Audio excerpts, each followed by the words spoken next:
Depression is a never-ending, all-consuming void. Once it gets a hold of you, it never lets go. Hello, my name is Noah Worthy, and I've worked in the camp industry for a while, and I've noticed a very unfortunate trend going on.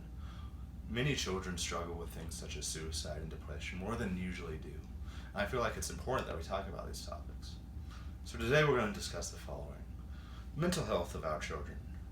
How implementing once-a-year mental examinations into our local system, particularly the healthcare system, will increase the well-being of our children, and how things would look once we provided those services to our kids. Over the last 2 decades, but before we discuss that, we really need to discuss the problem itself. Over the last 2 decades, there's been an increase in destructive behavior, such as suicide, active shootings, depression, and many things that sometimes make the news, but unfortunately most of the times do not.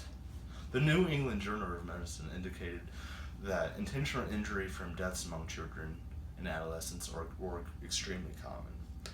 Unfortunately, actions to prevent these issues have been put to a standstill by meaningless politics, and people are more worried about what's conservative and what's liberal, what's right-wing thinking, what's left-wing thinking. And they've been neglecting the fact that people are dying here, and that senseless debates are going to get us nowhere.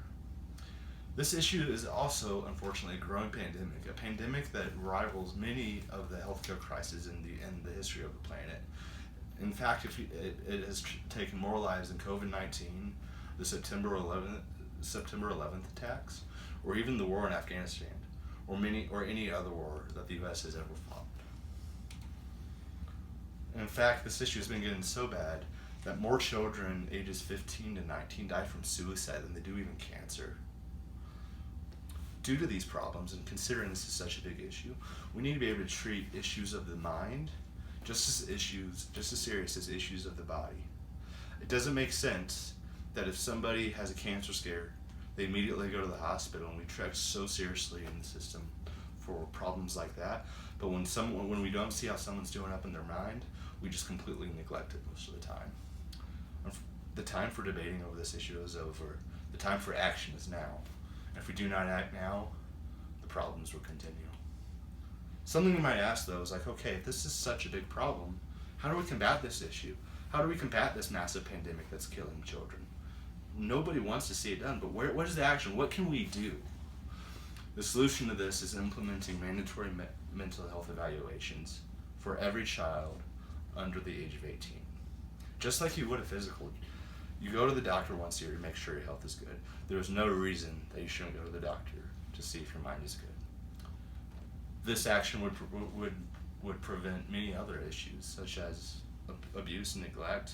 When children feel comfortable to talk to somebody about these problems, and we're actually consciously looking, children will feel a lot more safer. It'll be good for them. Decisive and swift action is the only way to repair the problem that has been presented to us. Putting these practices in place will be taking an active advance against this problem. A problem that for a long time we've been taking a passive approach for, and has only gotten us more innocent deaths. This implementation of these practices will also give the children a chance to advocate for themselves, to stand up for themselves, to be able to take responsibility for themselves and their own safety.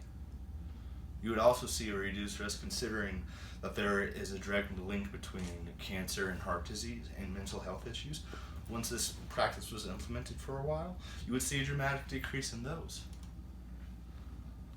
This will also prevent the shedding of innocent blood. Too many children have died from this issue, and we haven't drawn enough focus to it. It's time we do something about it. This issue would also provide the safety for millions and protect our most vulnerable population, and give millions of children a fighting chance. This will reduce child abuse reports. You would be supporting your local foster care agencies, along with child protection services. You would be increasing the well-being of our most vulnerable population and help combat internet crimes and supporting your local law enforcement agencies. You would also be improving your local economy, considering that there is a big problem with these problems when it comes to mental health and the economy. There's a direct correlation there.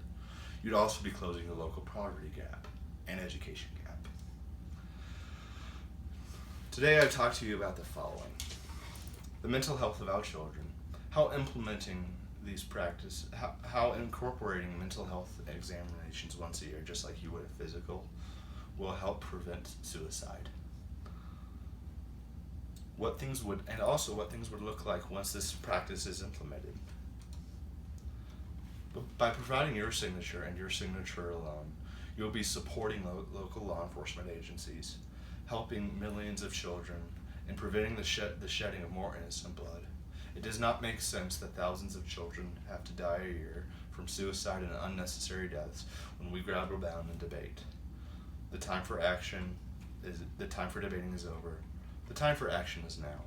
And if we act now, and if you provide your signature, maybe that senseless void, that dark void, won't look so dark, and maybe